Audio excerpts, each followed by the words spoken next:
afternoon. It's great to be here with all of you in the wonderful House of Delegates committee room, or not even a committee, a gathering room. It's great to be back home in the House of Delegates building. So thank you all for joining us today. I'm Brooke Lierman. It's my honor to serve as the 34th Comptroller of the state of Maryland. And I am so delighted today to have our amazing Governor Moore, here with us. Let's give him a round of applause. Our incredible Speaker of the House, Adrienne Jones. And our wonderful Special Secretary of the Office of Governor's Office of Children, Youth, and Families, Carmel Martin. Now, we are really just so grateful to all of you for being here today. You are our partners, you are the tip of the spear, you are out there working for Marylanders each and every day, and we wouldn't be here without you. And when I ran for office nearly 3 years ago, I made a commitment to the people of Maryland that we would reimagine and reinvent how the Office of the Comptroller did its work so that we could build a more equitable, more resilient, and more affordable and more prosperous state. We have a vast array of responsibilities and opportunities to do that in our agency. But one program truly stands out in its ability to increase economic mobility, to make Maryland more affordable for low-income working people, and to give families the break they need. That is our state government's largest anti-poverty tool, the Earned Income Tax Credit. And today, I'm so pleased to share with you the progress that we've made and the ambitious vision that we have for what lies ahead as we work to ensure that Maryland is setting the standard for access across the nation. You know, and I know, the Earned Income Tax Credit represents more than policy. It embodies our fundamental belief that hard work should be rewarded and that every Marylander deserves a pathway to economic stability. But a tax credit sitting unused is a promise unfulfilled. That's why we've made it our mission to ensure eligible Marylanders not only know about the EITC and the child tax credit, but also that they have the support they need to claim what is rightfully theirs. This work reflects our broader vision as an agency and our understanding that all big things require partnership. I'm so grateful to our partners at the Urban Institute, the Moore-Miller administration, and the Maryland General Assembly for their unwavering commitment to this cause and for making the strategic investments necessary to deliver real results for Maryland families. As the state's Chief Revenue Administrator, otherwise known as the tax collector, I believe that our responsibility extends far beyond simply collecting revenue. We must ensure that eligible families understand and can access programs like the EITC and the child tax credit. Our goal isn't just to help people to get by, it's to provide the resources they need to get ahead and help their communities prosper. So today, I want to talk about 3 of the pieces of work that we are doing. 1, why these tax credits are so impactful. 2, how we as a state are working to expand their impact through funding and outreach. And 3, how we're using data to guide our next steps as we prepare for another phase of outreach and the 2026 tax filing season. It's hard to believe, but we're already preparing for it. So, the power of the Earned Income Tax Credit. As I mentioned, the EITC consistently reduces poverty and creates pathways to economic mobility for working individuals and families. It accomplishes this work through the most direct means possible, putting money back into the pockets of those people who need it. And when I say it's our state's largest anti-poverty program, I mean it. This tax season, over 444,000 Marylanders claimed the credit, and we sent out over $519 million in EITC payments. That's real money. This program also enjoys rare bipartisan support, and for good reason. It recognizes and rewards the daily efforts of Marylanders who show up to work, often in multiple jobs, to keep themselves and their families afloat. For these families, an extra $1,100, which is the average Maryland EITC refund last year, can be truly life-changing. Consider who benefits. Single adults earning less than $18,500 annually, couples with 2 children making less than $62,600 annually. And when the average cost of infant child care in Maryland has reached $15,000 a year, tax credits like this provide essential relief that makes the difference between surviving and thriving. The national impact also tells a powerful story. According to the Center on Budget and Policy Priorities, the EITC lifted 5.6 million Americans above the poverty line in 2018, including nearly 3 million children. Combined with the child tax credit, these programs lifted 10.6 million people above the poverty line and reduced poverty for another 17.5 million people. These statistics represent real families across our state. A family in Towson, finally able to afford that down payment for rent in a nicer neighborhood, securing their children's access to quality schools. A single mother working as a server who can now afford night classes at the Community College of Baltimore County, investing in her future and her family. A recent University of Maryland graduate, maybe struggling with student loans, who finds the breathing room to save and plan for a brighter future. Let me paint an even more detailed picture. Consider a family with 2 young children where both parents work paying close to minimum wage. They share one car, and that limits their job options, their work schedules, and creates a complex childcare juggling act. This inflexibility reduces their chances for promotion, for advancement. It's hard to just catch a break to get ahead. The EITC can change that. With their refund, you can make a down payment on a second car. Suddenly, new opportunities can emerge for both parents. Promotions can follow, bringing bigger paychecks and greater stability. They can build a more comfortable middle-class life and eventually no longer need or qualify for the Earned Income Tax Credit. That's when the program has done exactly what it was designed to do. Stories like these are unfolding across Maryland, but not often enough. We know that last tax season, nearly 99,000 families who were eligible for the EITC did not claim it. And that does not even count Marylanders who have not filed a tax return at all. We want to change that. My core value is that I believe we all do better when we all do better. This program enhances financial stability for Maryland families, and our entire state economy benefits as a result. We can expand access through strategic investment, and I'm so grateful to Governor Moore and the Maryland General Assembly for understanding this need and investing $300,000 annually over the coming years in crucial outreach efforts that will launch later this year. We will shortly hear from the governor and from Speaker Jones about their perspectives. And I want to emphasize that this outreach that we'll do, based on what we'll learn from our study with the Urban Institute, will support more Marylanders in building prosperous futures while creating a more economically resilient state in the long term. Again, we are not going to spend these funds blindly. We are ensuring maximum value for every dollar. To guide this work and this outreach, we have partnered with the Urban Institute to conduct research that will inform our strategy and measure our impact. Not only will it inform our strategy here in Maryland, we are also setting a new strategy for tax agencies across the nation, helping Americans at a time when they truly need every penny.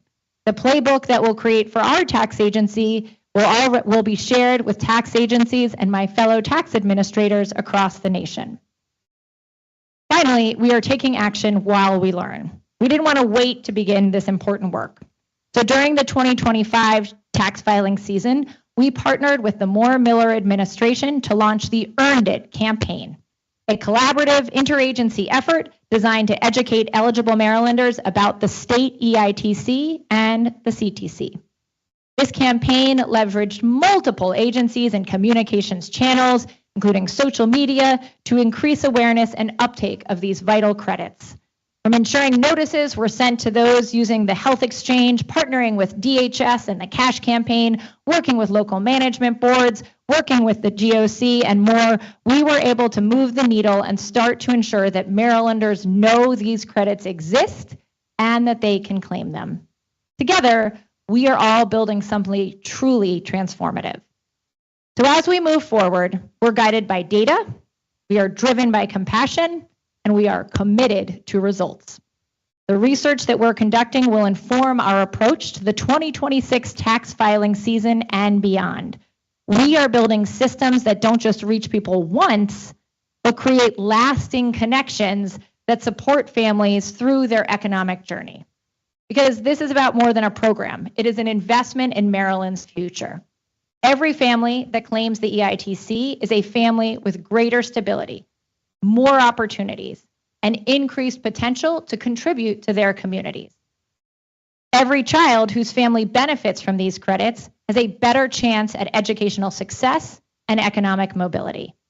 So together, we're not just administering tax policy, we're opening doors, creating opportunity, and building the foundation for a more prosperous Maryland where every resident can thrive. So, let me now turn things over to Governor Moore to share more about his administration's vision for leveraging tax credits to address child poverty. Thank you for your partnership. We continue to look forward to working together. Thank you. Thanks. Thank you. Good afternoon, everybody. Good afternoon. I'm thrilled to be here with each and every one of you. And first, I just want to give a huge shout out to the Comptroller. You know, your leadership is not just incredibly important; it's directional. And for you and your team, what you all provided, that this is a group that sweats the details, which I love and appreciate, because the details matter in this. Because one thing that we know about so many of the policies that we are dealing with, so many of the historic policies that we're dealing with, that oftentimes excluded people, when those policies were put together, they sweat the details in making sure there was separation. They sweat the details to make sure that people were left behind. They sweat the details about picking winners and losers. But I love the fact that in this moment, we are sweating the details about making sure we are lifting everybody up. We're sweating the details to make sure these policies can see everybody. And to do that with our comptroller and our team, to do that with our speaker, Madam Speaker, as always, it is a joy to be your partner inside this work, you and all of your colleagues. I want to say thank you for what a joy it is to work with you. Madam Secretary, Secretary Martin, I just want to say what an absolute joy it is to every day know that you are not just a colleague, but someone who the entire team continues to look up to and admire, and thankful for all the service and the leadership that you and your team continue to provide. This moment matters. And to the Urban Institute, I want to say thank you, because also we know that none of this stuff happens on its own. That in order for us to have true seismic and lasting impact, it means that we need to have all sectors at the table on this. And all sectors are going to matter in terms of making the kind of change that we are hoping for and change that we are pushing for. And the comptroller is absolutely right, is that the earned income tax credit and the child tax credit are truly some of the most important child poverty fighting tools that our nation has. And it's really important that we understand why that does become so important and why it's important to know how to leverage that tool. Before I ran for governor, I ran one of the largest poverty fighting organizations in this country. And I remember we actually, until I became the CEO of the organization, we never had a policy wing.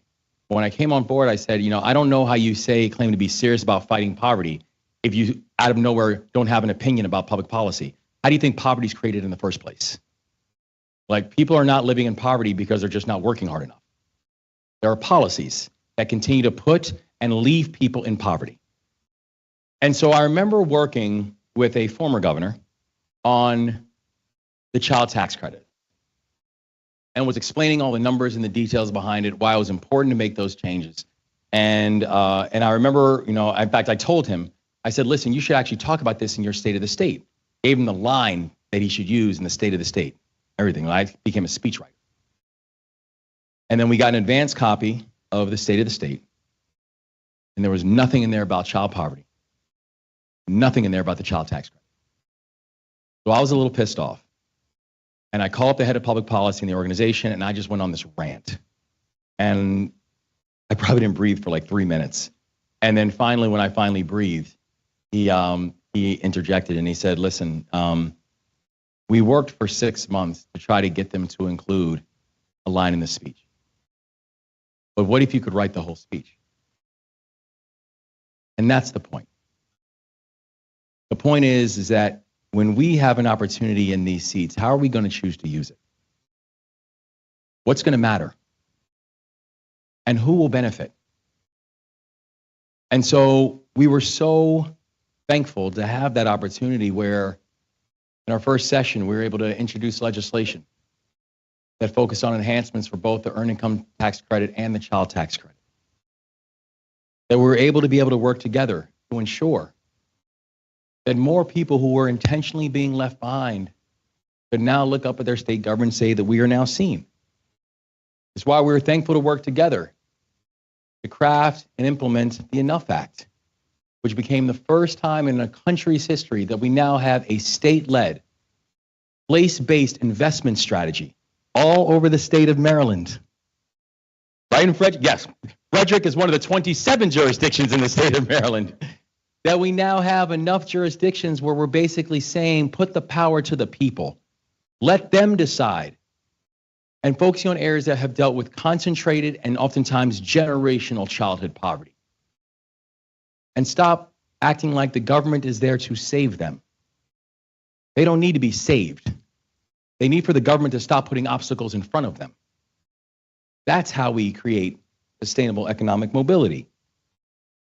That just recently we were able to launch the first time in our state's history platform called One Application, where now a person can apply for, if a person qualifies for SNAP or WIC or food stamps, or SNAP or WIC or energy assistance or TANF, that instead of going and having to go through multiple application processes, instead of having to go and continue to remind someone else about the poverty that they're suffering under, make it easy. Because oftentimes, frankly, we have a society that bends over for people who are wealthy, or for people who aren't wealthy, we ask them to bend over. So how then can we come up with a new system to make it simpler and easier for everyone to be able to get the services and the supports that they need and that their financial situation merits? As the Comptroller mentioned, we were so thankful for her leadership and the partnership we were able to do for the Earned It initiative to help more families actually benefit from these assets. And so thankful for the opportunity to work closely with the Urban Institute. Because we know that if we stand divided, we cannot win, but if we stand united, we can. This does become a very important moment, particularly when, frankly, we are watching what's happening just miles from where we are right now. And frankly, so many things that the Comptroller said, so many things that Al said, that Secretary Martin will say, that the Speaker will say, you're not hearing any of those things coming from Washington right now. You're hearing actually how they're taking approaches like sledgehammers to social service platform. You're hearing them talk about the child tax credit, but in the way they talk about the child tax credit, they talk about it in a way that the adjustment happened in this big, and again, it's so unbelievably ironic and offensive that they will call this thing beautiful. And I apologize for getting political, guys. But I'm just stating fact. That you cannot look at the adjustments that were made to the child tax credit in that bill, knowing that the adjustments that they just made to that bill will essentially knock 48% of black children out of eligibility, and call it beautiful. When you're watching what's happening down in Washington, D.C., that's why it's such an important reminder about why what's happening right here matters, why sweating the details matters. Because we're not going to forget who we're fighting for. And we're not going to forget that there's a whole lot of people, 6.5 million people in this state of Maryland right now who are relying on us to sweat the details and to get it right. Because they're looking around and wondering who's actually watching their backs right now. And we're going to be very clear that in our state, it's the people in this room who are going to make sure that when we say we are leaving no one behind, we mean that. And it's not a statement, it's a governing philosophy. And so I'm incredibly thankful that you all are following the data. And when the data continues to show the efficacy that we have from the CTC and the EITC, if the data continues to show its efficacy, then it means keep doing it. Because we're supporting more people, and we're providing more pathways, and we're making sure more of our children know how much we love them and how much we need them. And we're willing to do anything and everything in our power to protect their future. And I'm grateful to I have a partner in this work who's helping to do that every single day, like Secretary Martin, the leader of the Governor's Office for Children. Because, Madam Secretary, your innovation has not just made us better. Your innovation and your leadership has made sure that people will look at this group in this moment and say, we understood the assignment. So without further ado, I'd like to turn the microphone over to my friend and our Secretary of the Governor's Office for Children, Secretary Carmel Martin.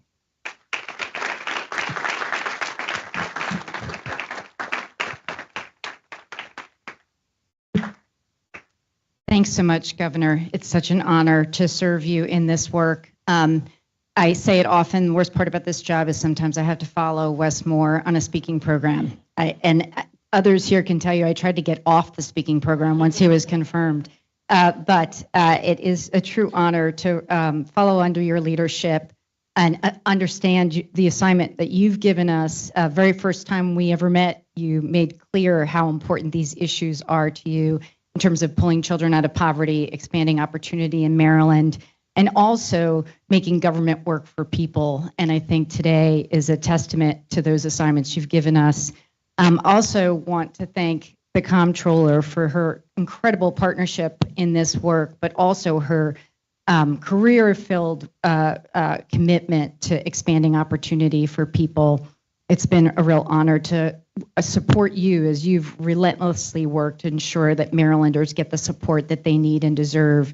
And it's also a great honor and privilege to speak on a panel with Speaker Jones, who also has spent her career dedicated to increasing opportunity for people in Maryland. And so grateful to her and the other members of the legislature for supporting working with the governor on the Family Prosperity Act and providing additional resources to the Comptroller and we're fully committed to continuing to work with her so we reach every possible beneficiary for these tax credits, because as both the governor and the Comptroller said, they are critical tools in terms of helping to provide support to hardworking families and helping them to lift them out of poverty.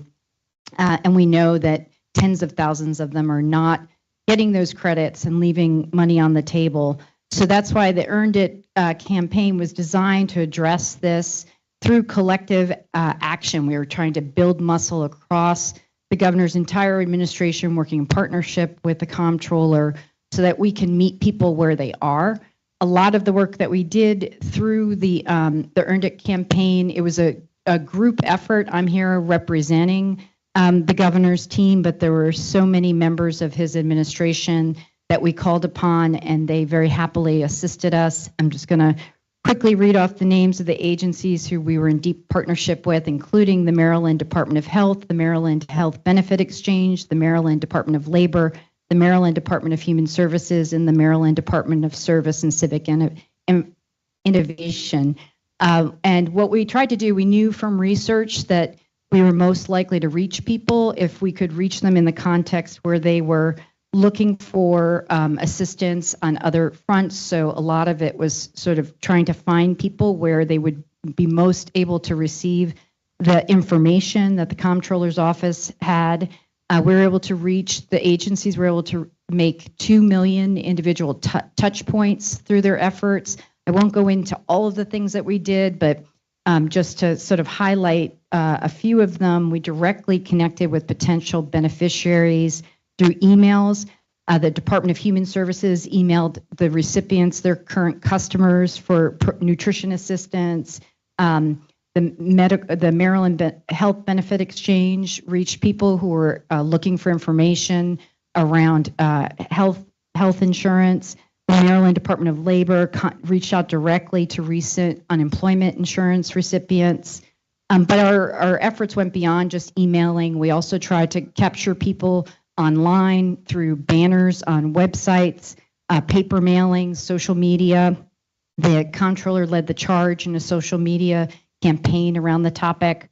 But I think importantly, the other thing that we were able to do some experimental work on that we really want to build on as we move forward is not just raising awareness about the tax credits, but actually helping people to go through the process of filing for tax credits. So thanks to our colleagues at the Department of Human Services and the Department of Service and Civic Innovation, working alongside the cash campaign, we were able to help people actually apply for the benefit. The agencies launched the first ever voluntary income tax assistance, or VITA site, staffed by service year members at local departments of social services in Prince George's County and Baltimore counties. And we want to build on this, even expanding beyond tax credits to create navigators that are embedded in our communities. You won't be surprised to hear we're going to start with our enough communities for that work.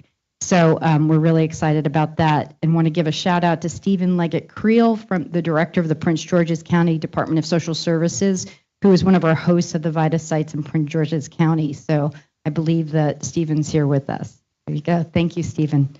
As the comptroller shared, we saw some progress, and we'll hear more from the Urban Institute about the progress that we saw, but we know there's more work to do. So we're very excited to follow the comptroller's lead and look to the Urban Institute's findings to see what more we can do to actually make sure that this critical benefit is cash in people's pockets and helps them to meet the very real needs they have on a daily basis, as the comptroller so eloquently laid out. So with that, I'm going to turn it over to a person who needs no introduction, our very great speaker, Speaker Jones. Thank you.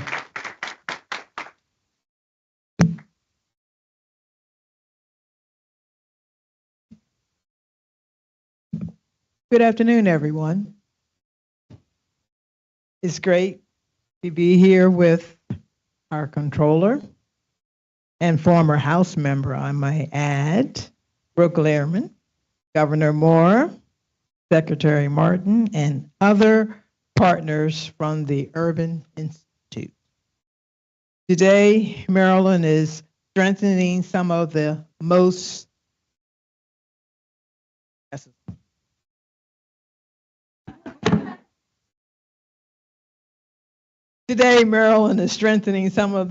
effective anti-poverty tools to make life more affordable for everyone. Since taking office, Comptroller Lierman has prioritized tax credit as a tool to make our state more equitable, more resilient, and more prosperous. And if you're familiar with the controller's background, that of course makes sense. As a member of the House of Delegates, she played a pivotal role in our efforts to expand the Earned Income Tax Credit and the Child Tax Credit. It started during the pandemic, when the General Assembly significantly increased the values of the state Earned Income Tax Credit, making it one of the most generous in the nation. We passed legislation to ensure that every Maryland taxpayer, regardless of their immigration status, could apply for the state's Earned Income Tax Credit, making Maryland only the third state in the country to do so. And we created a state child tax credit for low-income families who have children with disabilities. Now, we should have known that Comptroller Lierman wasn't going to stop at simply passing these laws. Given her current role, she now gets to implement them too. And that couldn't be more important, because it's not enough to just have these tax credits on the books. We need more outreach, because Marylanders need to know about them. They need to know how to apply for them, and they need to claim them.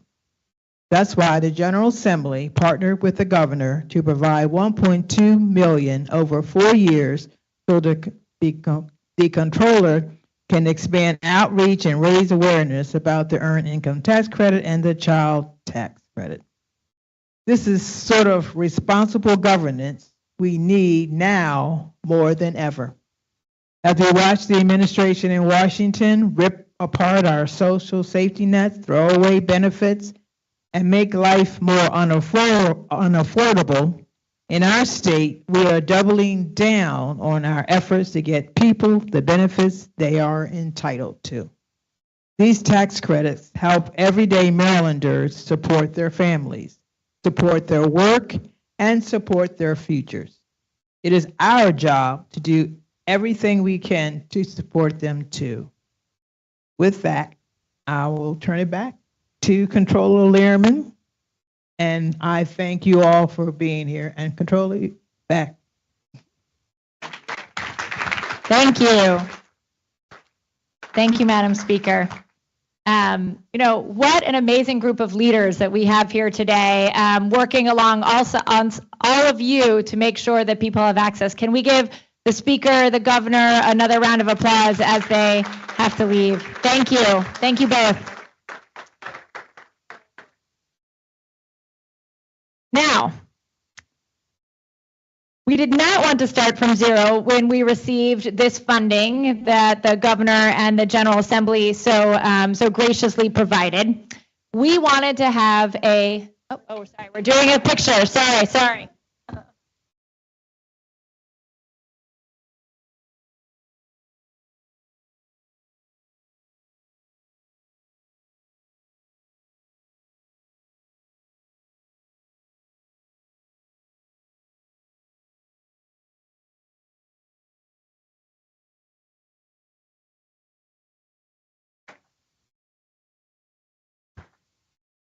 So, as you heard, we did not want to start from zero when we received the funding. We wanted to have a proof of concept that we could refine, and we wanted to better understand how to reach those Marylanders who are missing out on these important tax credits, right? We were getting this money, and we wanted to make sure that we were spending it smartly. The proof of concept or test came from the Earned It campaign that we partnered with many of you on and our different agencies. So during that campaign, we were able to understand what Marylanders are engaging with online when the information is right in front of them. But we also wanted to better understand at a broader level who is missing the earned income tax credit, why they're not opting to either file their tax returns or claim the credit, and what we can do to help make it easier for them to access these credits. So ultimately, we wanted to make strategic, data-informed spending decisions. So this is where our partnership with the Urban Institute comes in.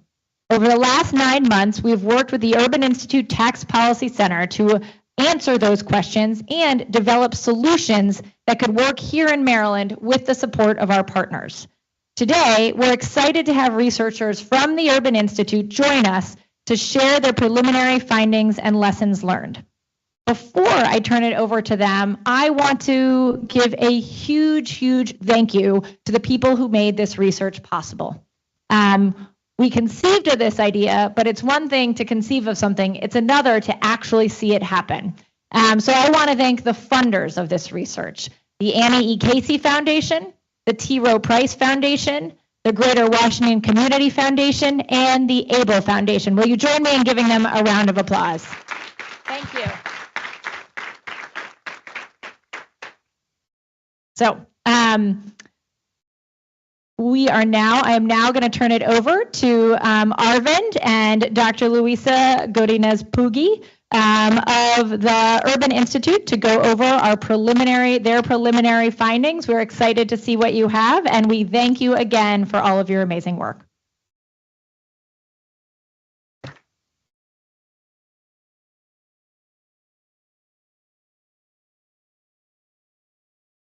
All right, I'm the fourth person to do this today, but good afternoon, everyone. Thank you all for being here today. And a special thanks to Governor Moore, Comptroller Lierman, Speaker Jones, and Secretary Martin for your leadership on this issue and your time. My name is Arvind. I'm joining you today from the Urban Brookings Tax Policy Center at the Urban Institute in Washington, D.C., though I must share that I'm a proud resident of Baltimore. I'm joined today by my incredibly smart colleagues, Luisa, Gabby, Samiha, and Harley tuning in online. We are excited to present to you all why this work matters, what we did in this project, what we learned along the way, and most importantly, so please stay patient for that, strategy recommendations for Maryland-wide change makers, and that includes all of you in this room, to connect underserved residents to crucial state tax credits. I'll talk about the first few items here before passing the mic to my colleague, Luisa. So let me start briefly describing who we are. The Urban Institute is a nonprofit research organization founded on one simple idea: To improve lives and strengthen communities, we need practices and policies that work. For more than 50 years, that's been our charge. We equip change makers with evidence and solutions. Together, we can create a future where every person and community has the opportunity and the power to thrive. So now that you know a little bit about who we are, let's get into this project. So this project focuses on understanding the uptake of two crucial state tax credits, the Earned Income Tax Credit and the Child Tax Credit. Now, my colleagues have done research for decades that has shown that these two tax credits can be transformative investments in the economic security and prosperity of individuals, children, and families. However, federal evidence also suggests that millions of eligible households fail to claim these tax credits each year, leaving hard-earned benefits on the table. Of course, this is not by choice. Accessing tax credits can be complicated, and federal research has shown that families of color, those in rural areas, those with disabilities, those who are self-employed, and non-traditional caretakers, such as grandparents, aunts, uncles, foster parents, single parents, are more likely to miss out on these tax credits despite being eligible. Such insights, however, are mostly lacking at the state and local level. The Comptroller's data, de-identified tax data, showed us that among people who did file taxes, 18% of eligible Marylanders may be missing out on the state's EITC in recent years. Now, this information is especially relevant for populations for whom the Maryland EITC expands eligibility and goes beyond the federal tax credit. So there may be special awareness gaps that are specific to those populations, and that includes young adults ages 18 to 24 who do not have children, and tax filers with individual taxpayer identification numbers who are typically, but not always, and that's an important caveat, undocumented immigrants. That's a crucial safety net expansion for those populations who do not qualify for the federal EITC, but that means there's more work to be done to let them know that they do qualify and get the credit into their hands. And so we needed to know why Maryland residents may be missing out on the state's tax credits. Who is likely to be missing out and where? Can increasing information awareness do the trick? Or is it boosting tax filing services? Is it all of the above?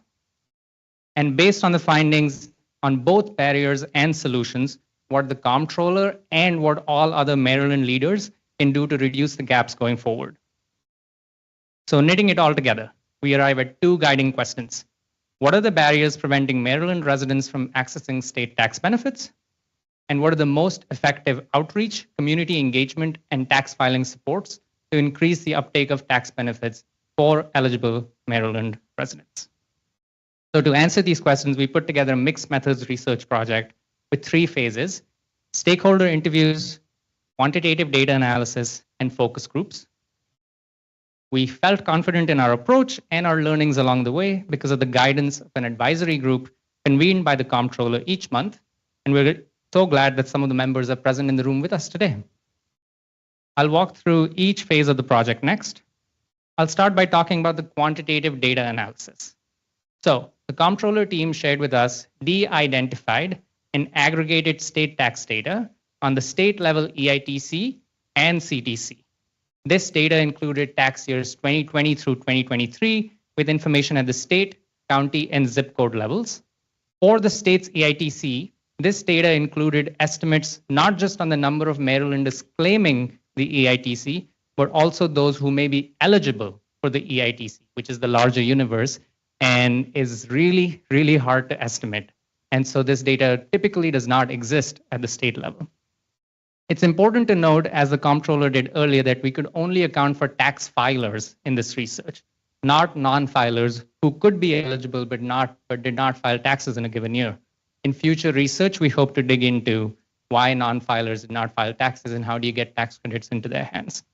So with those notes in mind, we saw that about 98,000 Maryland households that did file a tax return and appeared eligible for the state level EITC did not claim it in tax year 2023. And that amounts to 18% of the estimated 550,000 eligible Maryland taxpayers. Next, we wanted to see where in the state the largest gaps were and what demographic patterns were common among those places.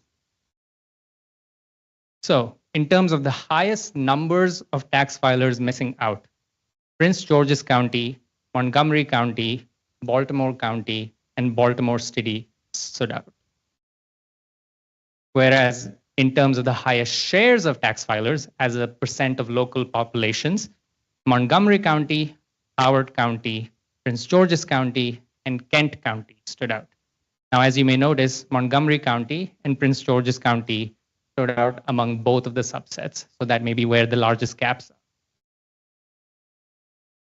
When we looked at the demographics of these top 6 counties and compared them to all other Maryland counties combined, we saw that the following populations stood out significantly: Asian, Black, and Latine households, non-citizen immigrant residents and those with limited English proficiency, young adults, young children, households with single parents or non-traditional caretakers, people in poverty, which makes sense because these tax credits lift people out of poverty, and people lacking health insurance.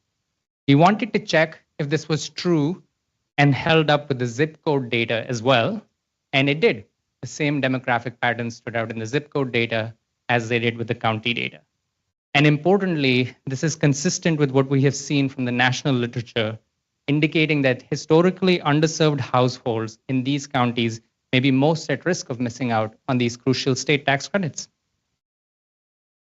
So keep this information in your back pocket, and I will walk you quickly through our project stakeholder interviews. So to get a better sense of what Maryland's government and nonprofit leaders across the state already know, we interviewed 19 of them who are indirectly or directly engaged in issues of taxes and outreach, and we brainstormed solutions with them.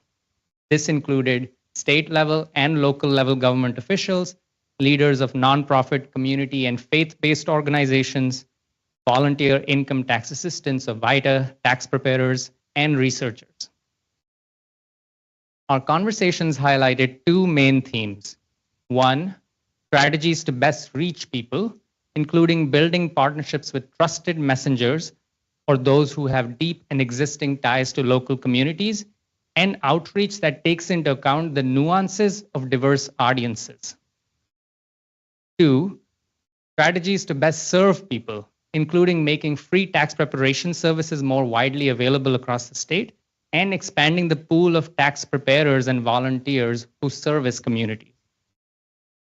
Throughout our conversations, experts pointed out the importance of thinking about outreach as a dual and reinforcing effort between connecting people to resources and providing them the appropriate services to actually claim the tax credits. For example, a stakeholder talked about the importance of interpersonal and relationship building skills when it comes to really meaningfully engaging with people when it comes to a sensitive financial topic like taxes. This is especially relevant when you have pop-up clinics or tax clinics in areas where you may not expect them, such as healthcare or in other government agencies. Other stakeholders pointed to the importance of linguistic and cultural awareness when it comes to outreach materials and tax filing services. For example, when you directly translate the words child tax credit to Spanish, it may imply to people that this is a government loan that they will have to repay back later. If they're not aware of how the tax credit works, they may avoid filing taxes or claiming the tax credit. Lastly, our interview surfaced 5 main areas of opportunity for both policy and program reforms to bridge uptake gaps: boosting available funding for free tax preparation services, training volunteers in both technical and relational skills, making tax filing easier, such as with pre-filled tax forms, proactive actions to curb tax scammers and also support victims of tax fraud through free resources, and working directly with community leaders and communities who know what's best for them to improve upon tax policies. And now I'll turn to my colleague Luisa, who's going to walk you through the rest of our project's findings and strategy.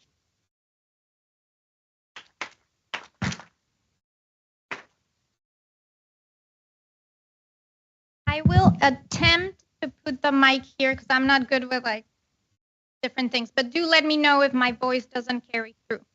Although I've been told my voice is intense. So I'm the last presenter today. I promise we're almost done. Bear with me. I'm Luisa. I'm very excited to be here and to talk about our findings a little bit.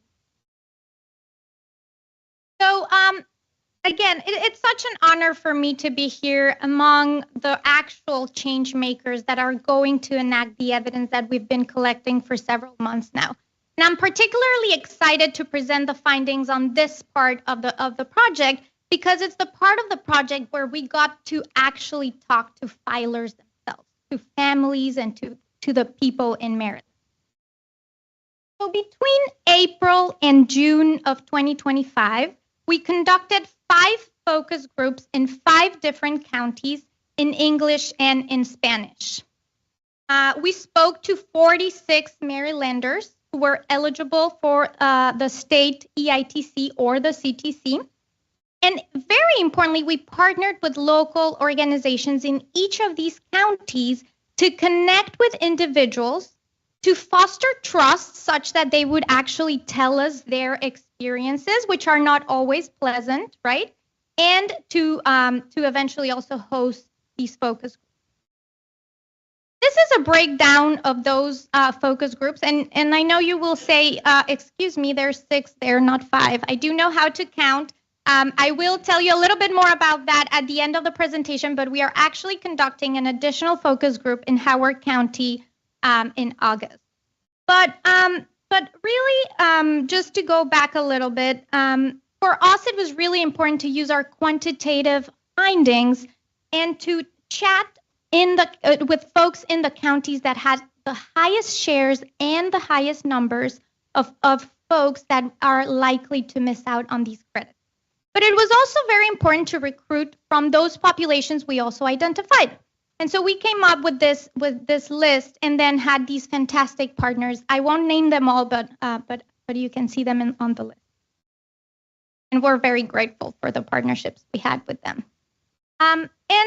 We used some predetermined questions for these conversations, but we were also very mindful to remain flexible and to allow the participants to explore whatever themes they deemed important. Because the real goal for us was to really get at the experiences and really the day-to-day that they experience on the ground. Sorry about that.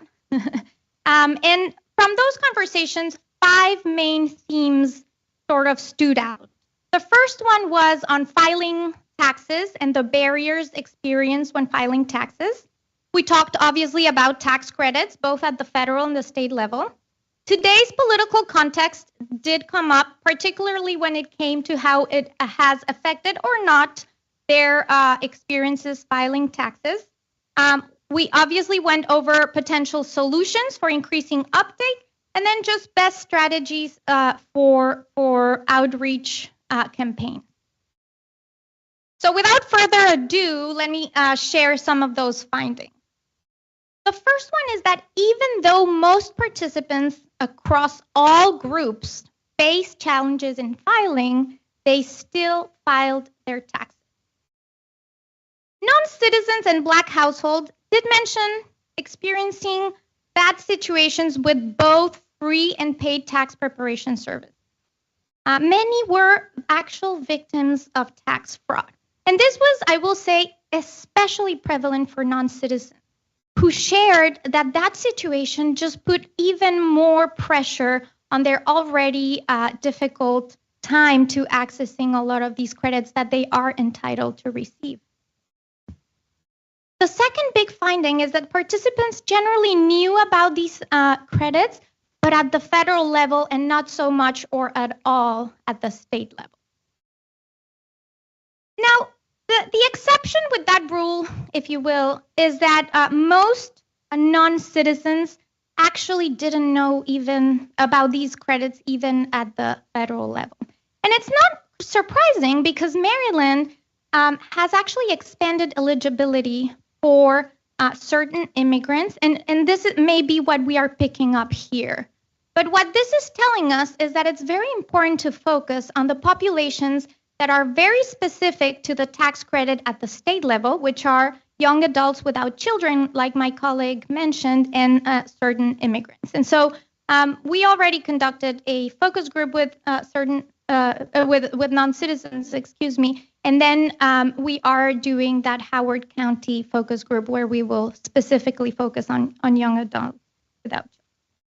The third finding is that participants told us that outreach campaigns should integrate various dissemination media and focus on the provision of free and quality tax preparation services.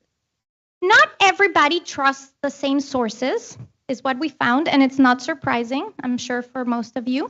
And also, not everybody responds the same way to different materials. So it's really important to identify what works best for certain populations and then to have a variety of those different approaches. And we've heard this mentioned several times already, but of course, increasing awareness is crucial. But even if you know that you're entitled to receive a credit, and then you have nowhere to actually file your taxes, then uptake is not going to increase. So every outreach campaign ought to be paired with its equivalent free and quality tax preparation service. So many participants across focus groups learned about the tax credits actually first through word of mouth, and they loved this method because it was the way they actually trusted that this was a thing. So most of those that shared this finding said, as soon as I got my credit, I went back to my family and my friends and I told them, you gotta go get that credit, right? So word of mouth is huge, and this was across all groups.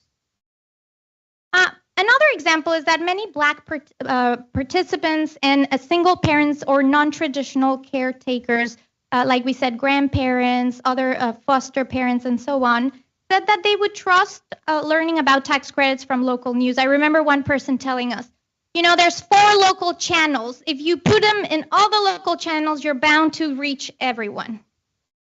Of course, our young participants disagreed and said, you know, social media is the way to go. So again, very important to know that, you know, we all trust. I'm sure in this group alone, we have different, different outlets that are preferred to each of us. Another finding is that participants expressed that more education on how to file and how benefits can be accessed, both during and outside of tax season, can help them feel empowered.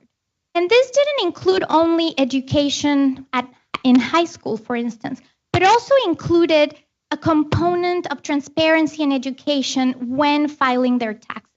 For instance, having the tax preparer walk clients through the return and explain, this is what I'm doing here, this is what you're getting there.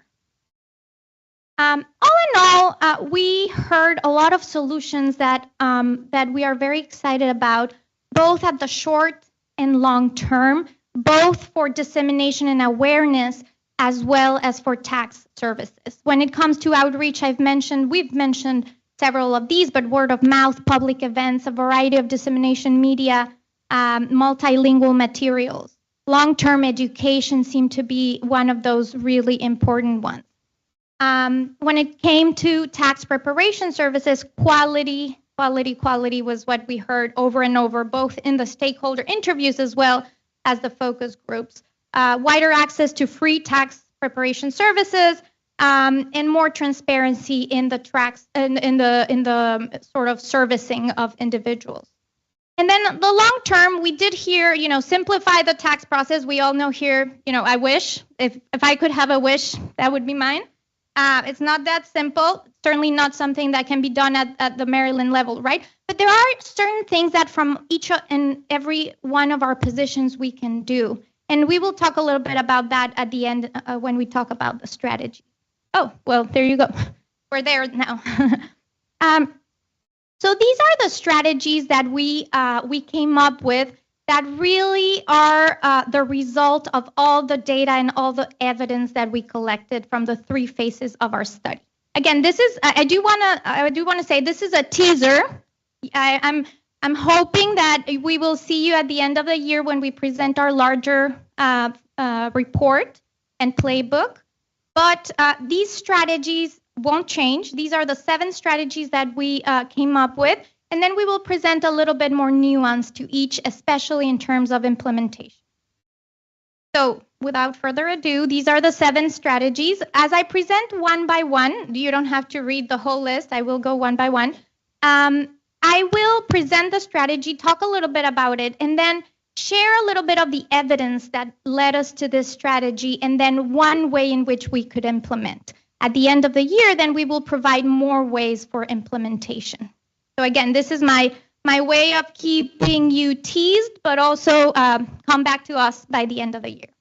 So the first strategy is to build trust with communities through partnerships with diverse local nonprofits and trusted messengers across the state. So I'm sure most of us here in this room know that there's a law in Maryland that employers are to notify their employees about tax credits. Now, from stakeholder interviews, we heard that this law could potentially be better implemented.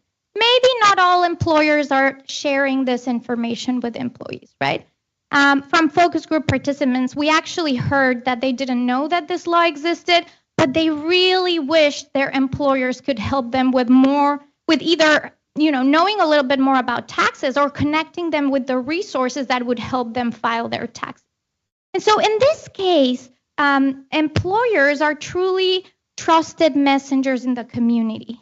And so one way to implement this or in practice is to train trusted messengers, such as employers, to disseminate information and resources because they are already embedded in the community. They already have built the trust with the communities, right?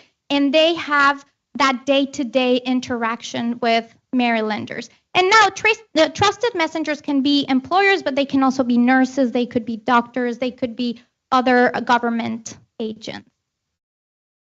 The second strategy is to disseminate information and resources through a variety of settings and media. Now, you've heard us repeat this over and over and over, and you're like, okay, I get it. But truly, this is so important, right? And this is something we heard along all the phases of our work. In particular, like I was saying before, young adults, again, not surprising, really wanted to hear and get more resources about this on social media. But single parents, non-traditional caretakers, Black households really trusted the local news more.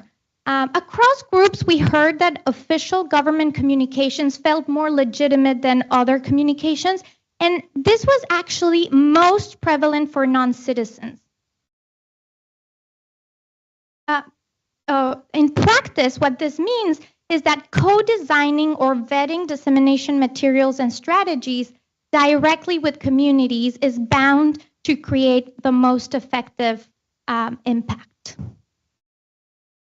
The third strategy is to routinely incorporate tax filing services in outreach campaign. Again, we've repeated this enough because we heard it a lot.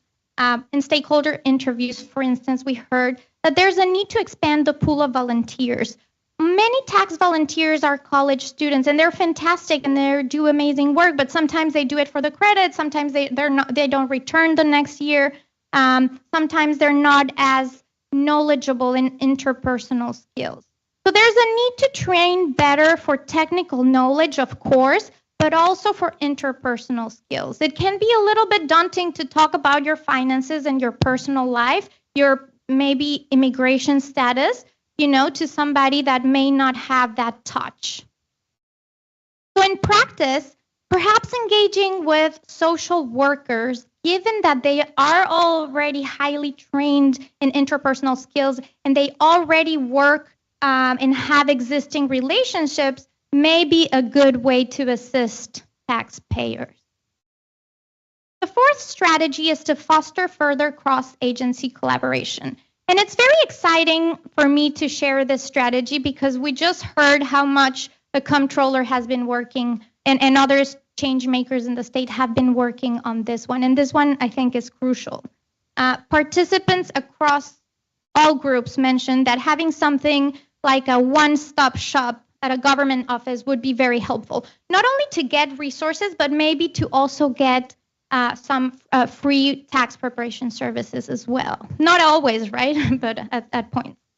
In practice, what that means is it would be great to engage with other agencies through a number of ways: data sharing, dissemination of material, maybe for tax preparation services, but particularly engaging with those agencies whose populations overlap with the populations that we identified in our analysis. One could think that somebody that needs nutritional assistance is also somebody that is likely eligible for the EITC. The fifth strategy is to empower residents through education programming on tax filing and tax credits.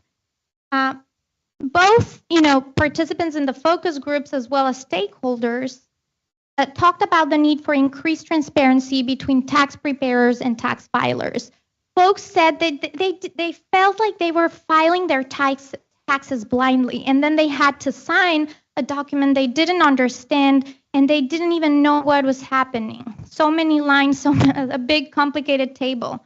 So in practice, what that would look like is perhaps developing a template of a one-pager that shows a simplified breakdown for each taxpayer who received a tax refund about what tax credits they received, what amounts, and maybe some additional information on what happened in that return. It doesn't have to be very complicated, but what we heard from a stakeholder is if they do that with every client, it is likely that folks are going to go back to their families and their friends and be like, look, it turns out I received this credit I didn't even know existed from the state of Maryland.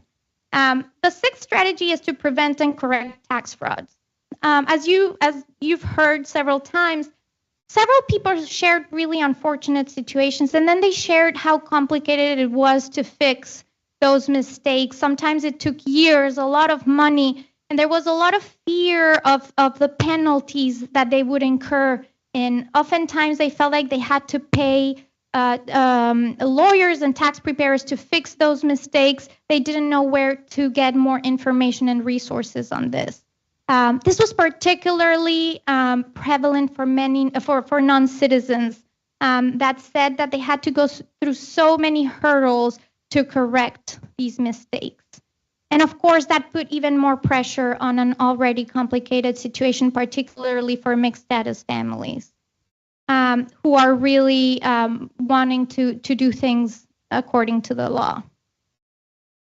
In practice, what this could look like is to provide more free resources and reduce administrative burdens for those that are going through this situation, and perhaps an awareness campaign on how to prevent the situation in the first place, how to identify those scammers, or how to know whether the return is correct or incorrect. I'm almost there, I promise. This is the seventh strategy, which is to create and integrate evaluation metrics. We understand the barriers and solutions, that really identifying the barriers and solutions to tax credit uptake is a very complex task. And it requires ongoing impact evaluations with community inputs. So we found that integrating diverse community voices in the selection of the metrics for impact evaluation early in the process, as well as vetting findings and making fixes prior to policy changes, can go a really long way in making for successful outreach campaigns. So I'll very briefly, because I'm sure you're tired at this point, talk about the next steps for the project. As I mentioned, we're still working. I'm very excited to continue the project. We have one additional focus group in Howard County. We will be publishing research blogs. There's going to be one very soon with the results of the focus groups. We are planning on likely publishing one with the results from that additional focus group in Howard County.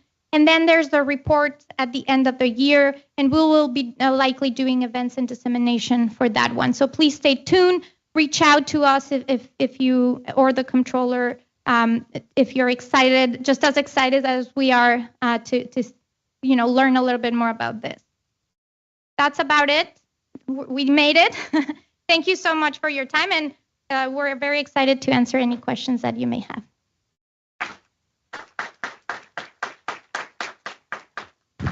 Thank you. Thank you so much, Arvind and Louisa, for all of your great work and your partnership. Before we close, I just want to thank all of you again for joining us today. And I also want to give a special thank you and shout out to my team. I have an awesome team in the Office of the Comptroller, and this work has been spearheaded and led by Danny DePietro, our Policy Research Director. And Adam Abadir, who I don't know where he is. Adam Abadir, back there, our Deputy Comptroller for Public Engagement and Communications. Thank you to their whole teams too. It was many people working on this and working together. Thank you again to Secretary Martin and her phenomenal team. I'm just really grateful we have the opportunity to do this work. And I also want to thank, we have two delegates here, Delegate Julie Polakovich-Carr and Delegate Gary Simmons for their work on tax credits and leadership in the General Assembly. I said it before, I'll say it again, we all do better when we all do better. That is clear in the progress that we've made in encouraging more Marylanders to claim the Earned Income Tax Credit and the Child Tax Credit, and in the partnership we've achieved across government and with partners like you. Thank you so much for joining us today. Onwards.